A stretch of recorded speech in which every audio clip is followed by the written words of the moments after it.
Halo guys, balik lagi bersama gue di Saka Channel. Di video ini gue mau mulai bahas tentang salah satu anime ongoing yang lagi tayang, yaitu Sousou no Frieren.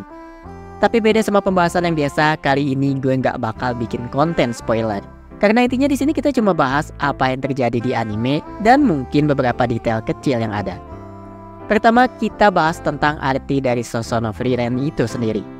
Bila dalam translate resminya, Sousou no Frieren dapat berarti melampaui akhir perjalanan Frieren. Arti ini menjelaskan secara langsung mengenai konsep cerita yang berisi petualangan Frieren setelah mengalahkan Raja Iblis. Namun bila kita artikan secara langsung, maka artinya berubah menjadi Frieren di pemakaman.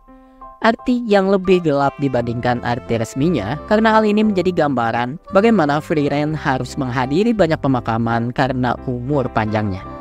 Tapi ngesampingin pemakaman, yang penting di sini adalah kisah Frieren setelah perjalanan heroiknya. Karena di awal episode saja kita sudah disajiin sama perjalanan pulang partinya setelah penaklukan Raja Iblis.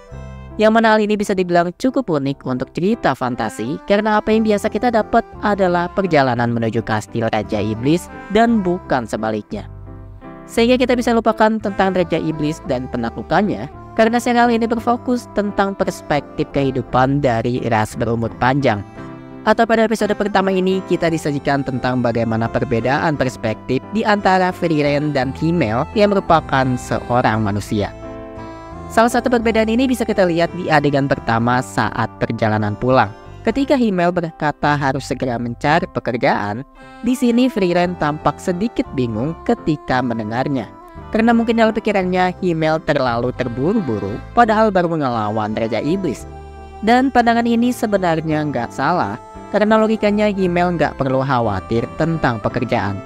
Karena setting dari kisah ini bukan tentang pahlawan yang dikhianati, maka seharusnya Himmel bisa langsung dapat kerja, minimal jadi prajurit atau komandannya.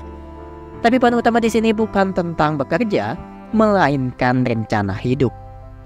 Beda dengan Frieren yang berumur panjang, Himmel tahu batasan usianya sebagai seorang manusia. Dan karena itu, mau tidak mau, Himmel harus segera mendapat pekerjaan agar bisa menetap hingga masa tuanya.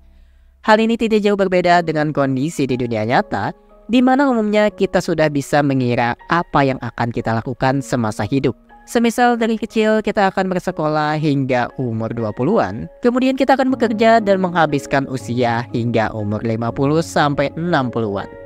Sisanya adalah menghabiskan masa tua sebelum akhirnya beristirahat untuk selamanya. Itu pun dengan catatan bahwa hitungan ini belum termasuk dengan rencana bila berkeluarga. Karena dengan berkeluarga, maka tanggung jawab menjadi lebih besar dan bukan tidak mungkin kita harus terus bekerja hingga mati.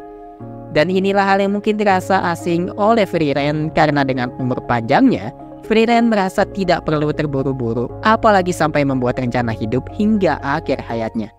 Sehingga Frieren pun tidak perlu takut kehilangan puluhan tahun umurnya karena masih ada ratusan atau bahkan ribuan tahun yang tersisa. Dan hal ini dikatakan langsung sebelum hujan meteor, di mana menurutnya 10 tahun bukanlah waktu yang lama. Padahal 10 tahun bagi manusia adalah waktu yang sangat lama karena bisa merubah anak-anak menjadi remaja atau remaja menjadi orang tua. Karena itulah Himmel menggunakan Heather sebagai contoh yang telah berubah menjadi om-om setelah 10 tahun berlalu. Contoh lain bagaimana Frieren memiliki perbedaan persepsi adalah ketika Himmel memintanya untuk tidak merusak momen saat hujan meteor.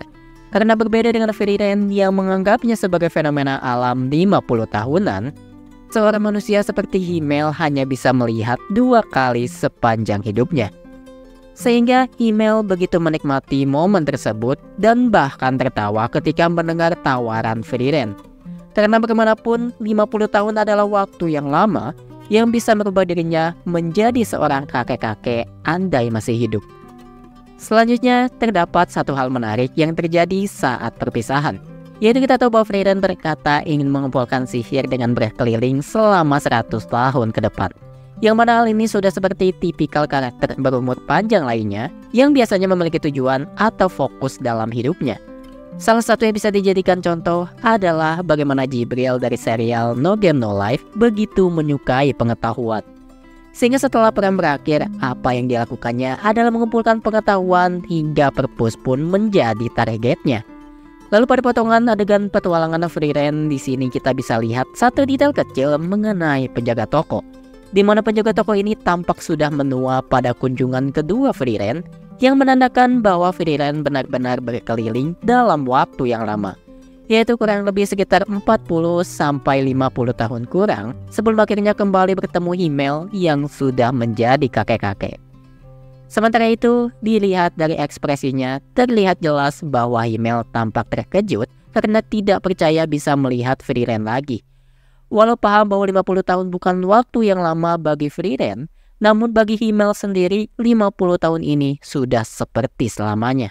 Karena bagaimanapun 50 tahun sudah membuatnya menjadi seorang kakek tua yang jauh lebih tua dibanding Heather apalagi Aizen. Dan tentu hal ini rasanya cukup aneh karena dari penampilannya seharusnya sedari awal Heather lebih tua darinya. Sementara itu Frieren yang sangat ingin dilihatnya masih sama seperti dulu, seakan waktu di sekitarnya telah berhenti. Namun yang terpenting pada momen ini adalah bagaimana perasaan Himmel tentang petualangan terakhirnya sebelum meninggal, di mana kita bisa merasakan rasa rindu dan sedih yang dirasakan Himmel pada monolognya selama berjalan menuju tempat yang dimaksud Frieren. Karena di sini Himmel membahas tentang perjalanan ini membawa kenangan di hari-harinya dulu, karena dengan kembali bersama dirinya merasa kembali seperti dahulu, yaitu untuk bertualang melewati berbagai tempat yang selalu terasa baru dan indah bersama teman-temannya tersebut. Dan yang terpenting adalah Frieren selalu ada di dalam kenangan indahnya tersebut, sehingga walau sudah tua dan tidak bisa lagi bertarung, Himmel tetap merasa senang karena Frieren yang dikenalnya tidak berubah. Sementara itu, bagi Himmel, kondisinya tidak jauh berbeda dengan hujan meteor yang disaksikannya.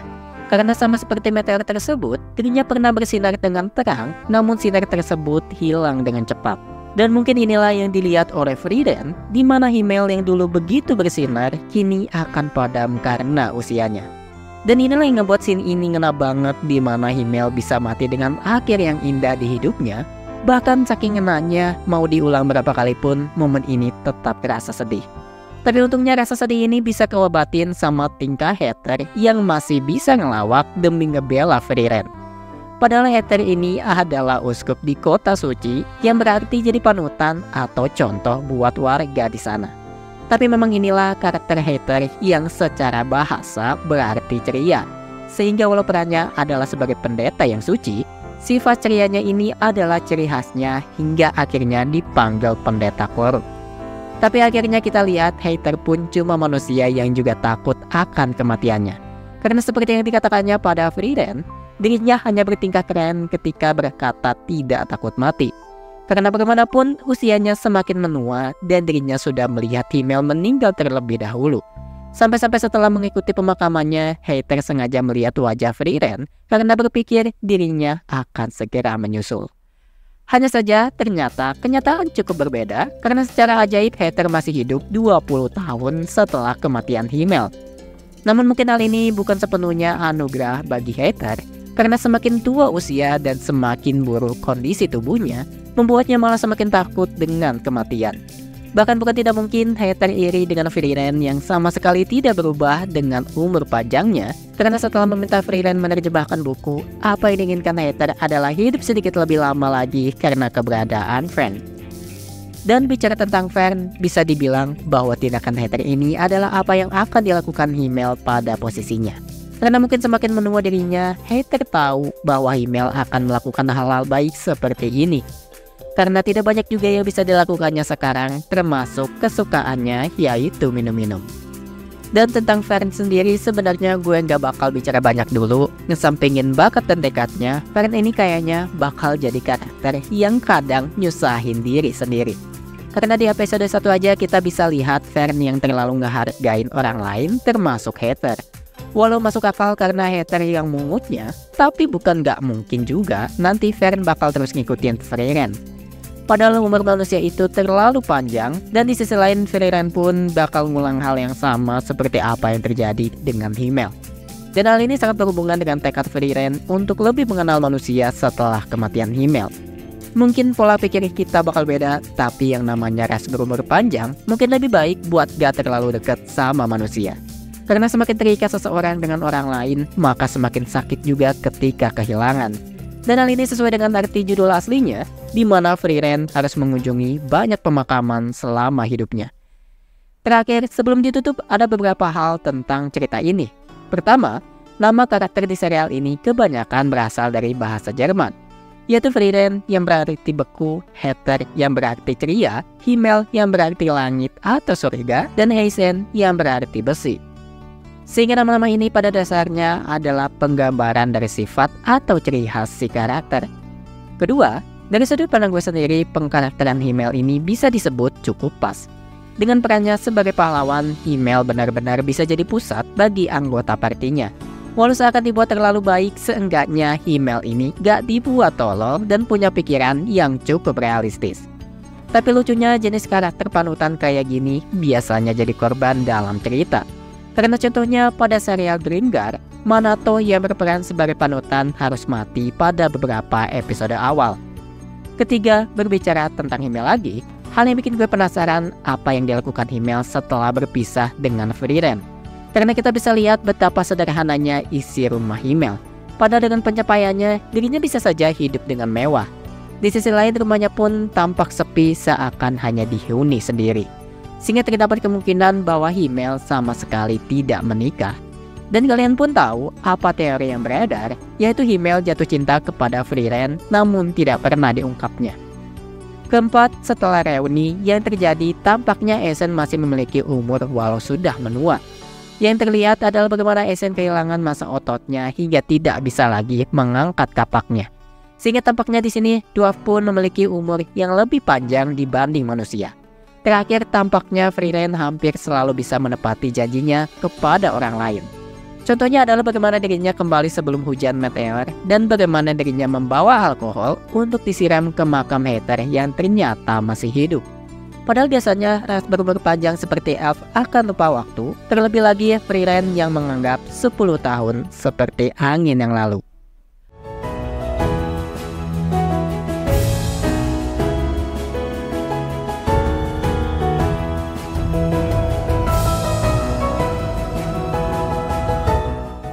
Dan itulah pembahasan mengenai anime Frieren di video kali ini. Terima kasih bagi para pendengar dan juga penonton dimanapun kalian berada. Sampai jumpa di video Isaka selanjutnya. Bye!